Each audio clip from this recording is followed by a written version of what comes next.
If the path fate chose for Kevin Stott had been different, the 29-year-old jockey might have been dreaming about Premier League titles and FA Cups. Instead, the Danish-born rider has a glittering edition of Saturday's King George VI and Queen Elizabeth Kipko Stakes at Ascot in his sights.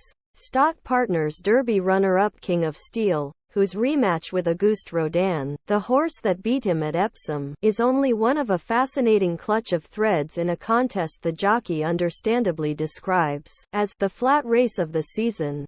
But there was a time when Stott, whose father Ken was an apprentice jockey in Newmarket before moving to Scandinavia where he rode and trained, was more interested in goalposts than furlong poles. The rider said, "I had under 14 trials at Tottenham. It feels like a lifetime ago now. I don't think about it anymore, but I played a lot of football when I was young, playing in Denmark at a high level. We went around the world on tours. I was lucky enough to get scouted while I was playing in a tournament in Holland. I went on a 2-week trial at Spurs, but unfortunately it didn't work out. When I came back I had a year left in school and wasn't sure what I wanted to do. School wasn't very exciting for me. When I said to Dad that I was thinking of riding horses because it was an easy way of not having to spend time in school, he immediately sent me over to Britain." Stott was based with Yorkshire trainer Kevin Ryan, a successful partnership that produced victories such as the 2020 Group 1 Diamond Jubilee Stakes with Hello Youmzon. But on the back of a career-best 116 wins last year, Stott decided the time was right to take his chance on the Southern Circuit. He moved to Lambourn with partner Megan Nichols, the daughter of the 14-time champion jumps trainer Paul Nichols, who also became his agent. Stott has been running hot ever since. He already has 72 wins and more than £1.7 million in British prize money thanks largely to being the retained jockey for King of Steel's owners Amo Racing, the operation of high-profile football agent Kia Joorabchian. Stott said, "It was obviously a big thing for me having started in the north and done well. I had had a stint with Luca Cumani in Newmarket that didn't turn out the way I had hoped, so I went back up north, got going again and rode some really nice horses. To then decide to move to Lambourn and change agents was a big deal, but I thought it was the right time for me and I was ready to try something a bit different. I am glad now that I did. I'll always look back and realize how lucky I was in the north and be grateful to the trainers and owner who got me going.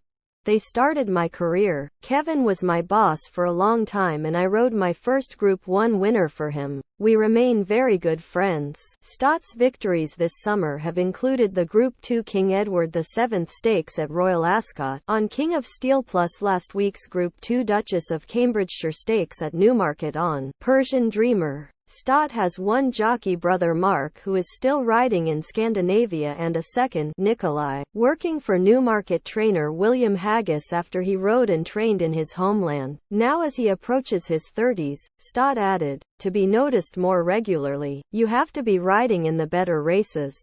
They are the races that people watch. I have had rides in the past in big races, but it is more regular this year.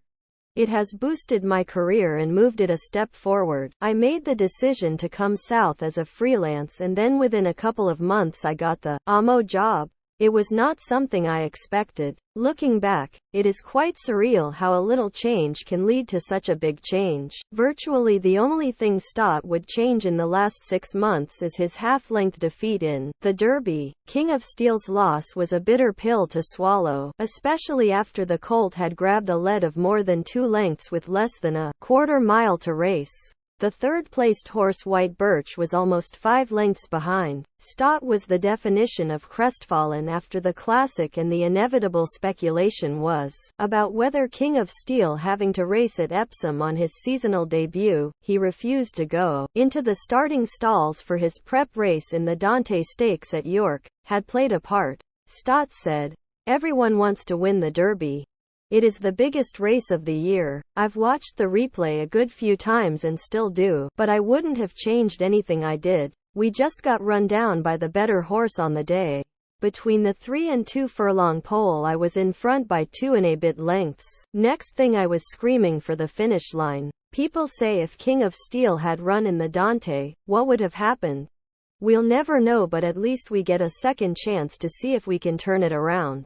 But it is by no means a two-horse race.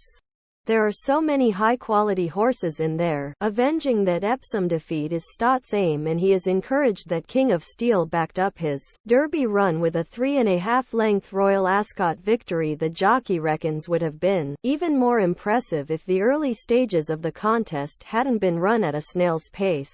But he is also right to say this season's King George is no match race. Also in the lineup is last year's Derby winner Desert Crown, the 2022 King George winner Piledriver, Eclipse Stakes runner-up Emily Upjohn, and 2022 Coronation Cup winner Hookham. Stott said, "It's probably the flat race of the season so far. We have all the best horses in there, proven and up-and-coming ones. But I have lots of faith in my horse.